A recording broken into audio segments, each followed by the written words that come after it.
December 17, 1989. A 27-year-old man sits in a beat-up Ford Pinto parked behind a Denny's in Los Angeles. In his hand, a bottle of 60 lithium pills. In his pocket, a note. It reads, "Dear Mom and Dad, the doctors were right. I am crazy. I am broken. I am sorry I couldn't be normal." He unscrews the cap. He counts the pills. 1, 2, 3. He puts one on his tongue. And then he laughs. Not a sad laugh, a real laugh. A laugh so loud a man walking his dog stops and stares. Jim Carrey puts the pills back in the bottle. He throws the note out the window. He drives to an open mic, and that night, for the first time in 10 years, he makes people laugh. This is the true story of a boy who was misdiagnosed as bipolar, medicated into a zombie, and told he would never hold a job. His doctors gave up on him. His family gave up on him. He almost gave up on himself. But that laugh in the parking lot saved his life. And what happened next will make you question every label you've ever been given. To understand Jim Carrey's misdiagnosis, you have to understand his childhood. He was born James Eugene Carrey on January 17, 1962, in Newmarket, Ontario, Canada.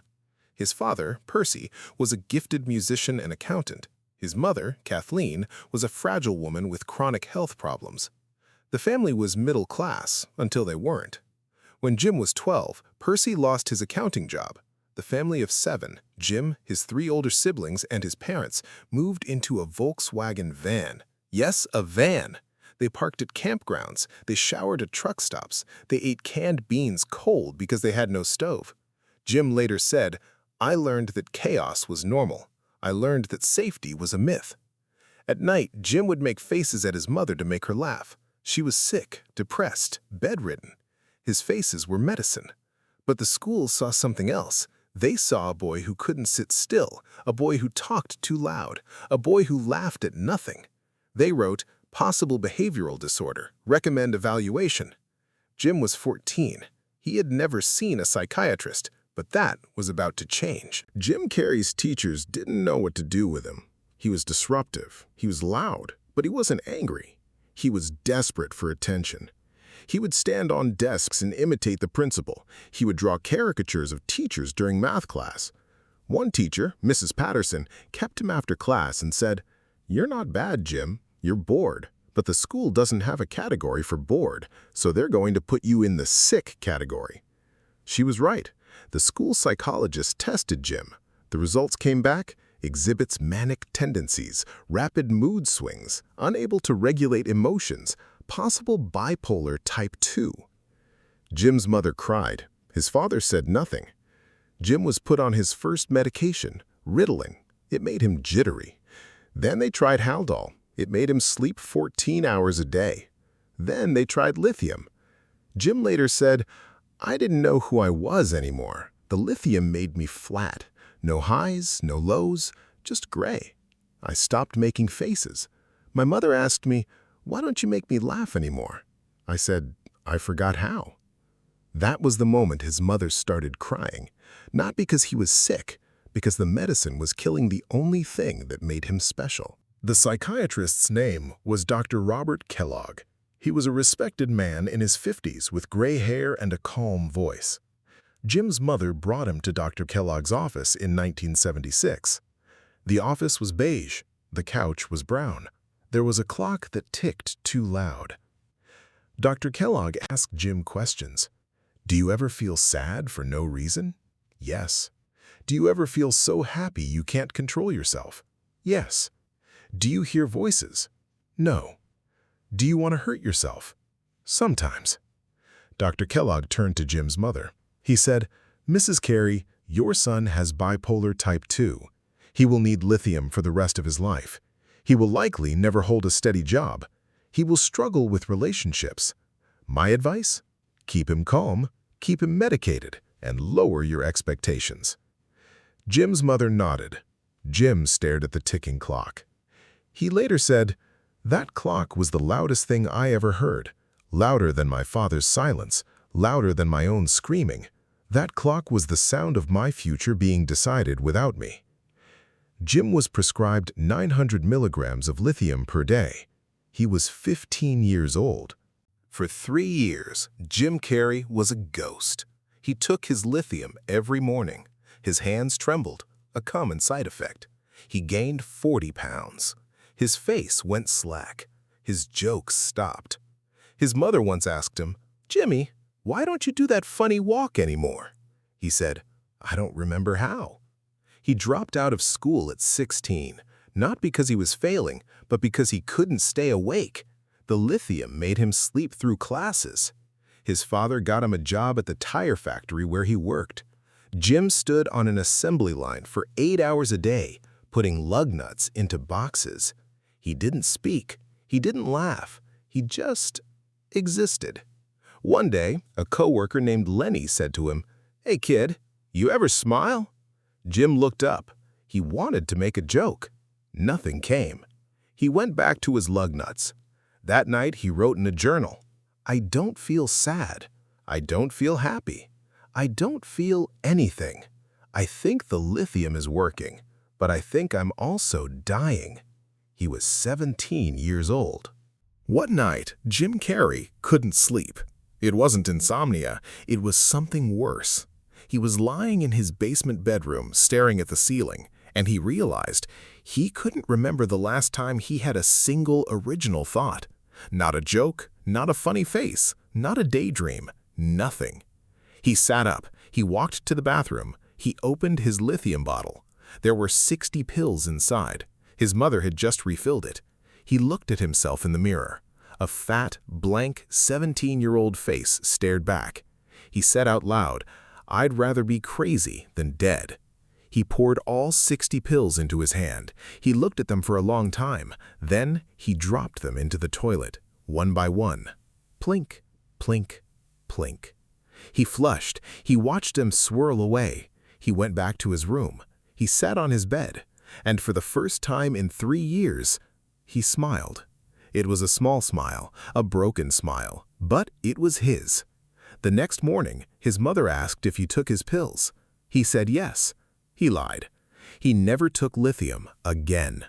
Without lithium, Jim Carrey's emotions came back like a flood. He cried at commercials. He laughed until he couldn't breathe. He was fired from the tire factory for unpredictable behavior. His father screamed at him, "You're throwing your life away. The doctor said you need those pills." Jim didn't argue. He just left. He moved into his 1979 Ford Pinto. He worked as a janitor at a local office building.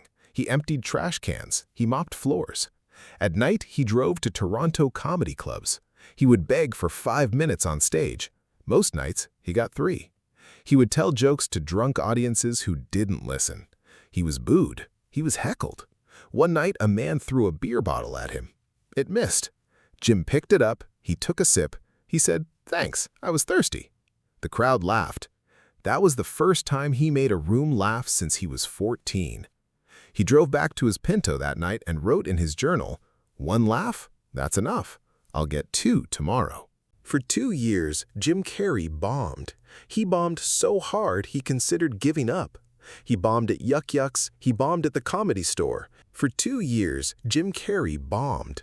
He bombed so hard he considered giving up. He bombed at Yuck Yucks. He bombed at the Comedy Store. He bombed at open mics where only 4 people showed up and 2 of them were sleeping. One night in 1981, he drove 3 hours to a club in Buffalo. He was so broke he couldn't afford the bridge toll. He convinced the toll booth operator to let him through for free by doing an impression of a chicken. Yes, a chicken. He got to the club, he went on stage, he told his best jokes. Silence. A man in the front row said, "You're not funny, get off." Jim froze. He stood there for 10 seconds. Then he said, "You're right, I'm not funny, but my father said I'd never hold a job, so either I do this or I prove him right." The man didn't laugh, but he didn't boo either. Jim got off stage. He drove back to Toronto. He cried in his car for an hour. He later said, "That was the closest I ever came to quitting. If I had one more bad night, I was going back to the tire factory." But the next night, everything changed. The next night, Jim Carrey drove to Yuck Yuck's comedy club in Toronto. He was exhausted. He was broke. He had $14 in his pocket. He signed up for the open mic. His name was called at 11:45 p.m. He walked on stage. He didn't tell his usual jokes. He didn't plan anything.